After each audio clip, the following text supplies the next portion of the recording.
Mike Tyson wasn't just a champion, he was a storm. Heavyweights feared him. Crowds watched in disbelief. Opponents stepped into the ring knowing survival was the best outcome. At just 20 years old, he ruled the most dangerous division in sports. Knockouts came fast, belts came quickly. The aura felt untouchable. So what could possibly destroy a force like that? It wasn't simply Buster Douglas. It wasn't only prison. It wasn't just scandal or controversy. Because long before the world saw Tyson fall, something else had already begun eroding him from within. Fans searched for the rival who broke him. History debated the moment he lost control. But the truth is far more unsettling. What truly destroyed Mike Tyson was never standing across the ring. It was growing inside him, quietly, powerfully, and unchecked. Before the collapse, before the chaos, Mike Tyson's ascent through heavyweight boxing felt almost unnatural in its speed and violence. He didn't climb the division, he tore through it.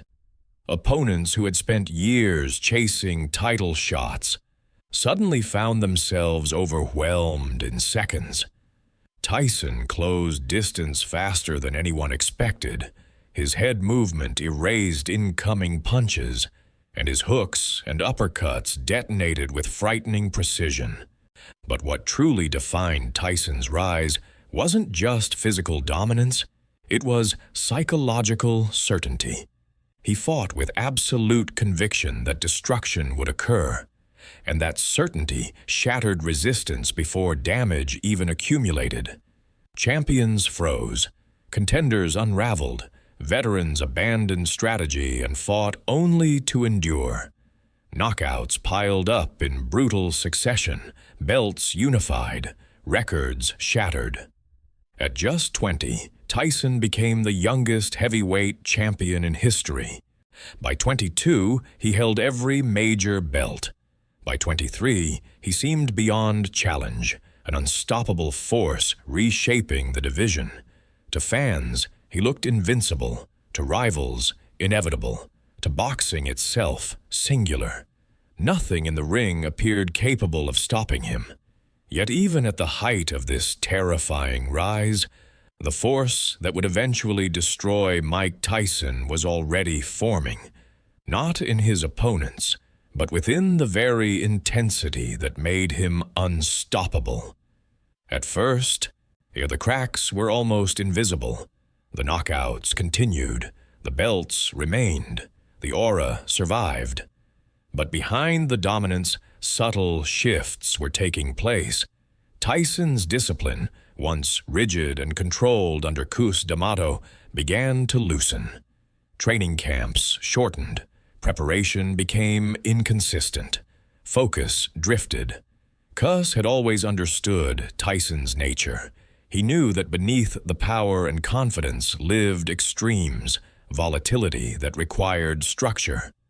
When Cus died, that structure disappeared, and without it, Tyson's intensity had no boundaries. Fame magnified everything, money expanded everything, freedom removed restraint. The same aggression that made Tyson terrifying now spilled into areas beyond the ring. Impulse began replacing patience. Emotion began replacing calculation. To the public, nothing seemed wrong. He was still knocking men out, still collecting victories, still dominating headlines. But internally, balance was shifting. Though Tyson later admitted that during this period, he wasn't directing his nature anymore. He was being driven by it. And that shift, subtle at first, was the beginning of what would ultimately destroy him. Because the force growing inside Tyson was stronger than any opponent he had faced, and it required no gloves to do damage. As Mike Tyson's dominance expanded, so did the world surrounding him. Wealth without limits, attention without pause, and influence without restraint. He was no longer just a champion, he was a global spectacle. But the structure that once anchored him had vanished with Cus D'Amato. And without that stabilizing force, Tyson now carried immense power through an environment that rewarded excess. Routine dissolved. Training discipline weakened. Impulse replaced preparation. Those around him often enabled rather than corrected. Praise replaced accountability. Freedom replaced boundaries. The aggression that once served precision now fueled indulgence. Confidence hardened into ego. Intensity drifted into recklessness. Tyson later described this era as losing the ability to regulate himself, chasing sensation, reaction, and validation instead of control. Inside the ring, the knockouts still came. The myth still survived. The champion still appeared intact. But beneath the surface, self-destruction had begun. Not through opponents, not through defeats, but through the unchecked expansion of the same force that made him feared, now turned inward, without discipline to contain it. And as fame grew louder around Tyson, the force that would ultimately destroy him was growing stronger within him. By 1990, the internal erosion inside Mike Tyson could no longer remain hidden behind knockouts and titles. The first undeniable rupture came in Tokyo. Against Buster Douglas, the most feared champion in boxing entered the ring, lacking the sharpness and preparation that once defined him. The power remained, but the discipline that guided it had eroded. When Douglas knocked Tyson out in the 10th round, the world saw a stunning upset. But beneath the shock was something deeper. The first public exposure of Tyson's internal collapse. What followed accelerated rapidly. Legal turmoil mounted. Behavior grew erratic. Stability vanished. And then came prison in 1992. Years removed from boxing during his athletic prime. Isolation intensified anger, resentment replaced focus, and the destructive force within Tyson now faced almost no resistance. When he returned, the physical ability still existed, but equilibrium was gone. Then came Evander Holyfield. 2 fights that revealed not only resistance to Tyson's power, but imbalance within Tyson himself. And in 1997, the collapse reached its defining image, the bite. In that moment, the world witnessed control completely give way. It wasn't simply rage. It wasn't simply frustration. It was the visible result of a force that had been growing inside Tyson for years. The force that truly destroyed him. And never needed to step into the ring. Years after the chaos of his career had passed, Mike Tyson began speaking about his past with a clarity that hadn't existed during his rise or collapse. He no longer framed his downfall as betrayal, bad luck, or opponents surpassing him. Instead, he described something far more personal: loss of control over himself. Tyson admitted that the discipline which once defined him had never been fully internal. It had been enforced by Cus D'Amato's authority and structure. When Cus died, Tyson said, he lost the barrier that restrained his extremes. Left alone with fame, power, and impulse, he defaulted to his most volatile instincts. He reflected that success removed fear from his life. And without fear, he stopped regulating his behavior. The aggression that once served precision became recklessness. Confidence hardened into ego.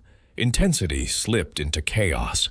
Looking back, Tyson didn't dwell on punches he absorbed. He spoke about choices he made, training ignored, advice rejected, limits abandoned.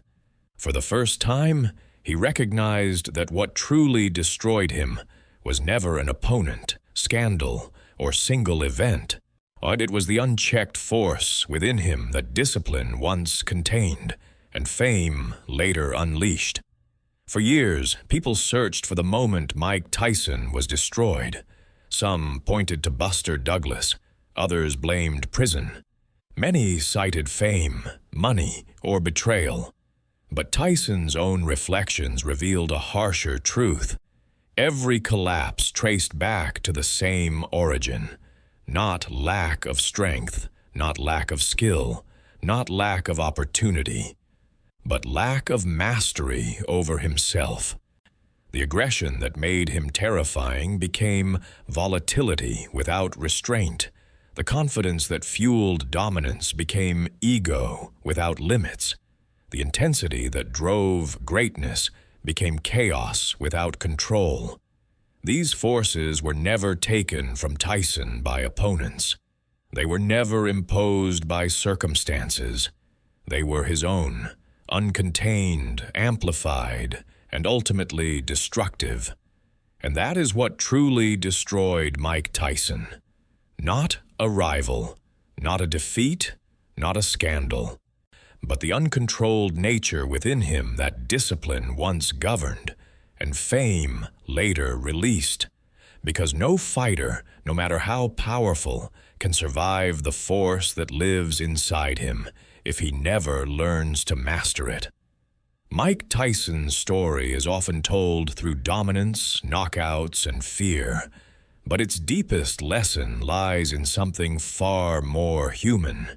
He possessed extraordinary power, speed, and ferocity, qualities that made him one of boxing's most intimidating champions. Yet the same intensity that fueled his rise also fueled his destruction, because it was never fully mastered. Tyson proved that physical greatness alone cannot sustain a legacy. Without self-control, even the most unstoppable force can collapse from within. In the end, Mike Tyson defeated champions, unified titles, and reshaped heavyweight boxing. But what truly destroyed him was the battle he carried inside. The force no opponent could impose and no victory could erase.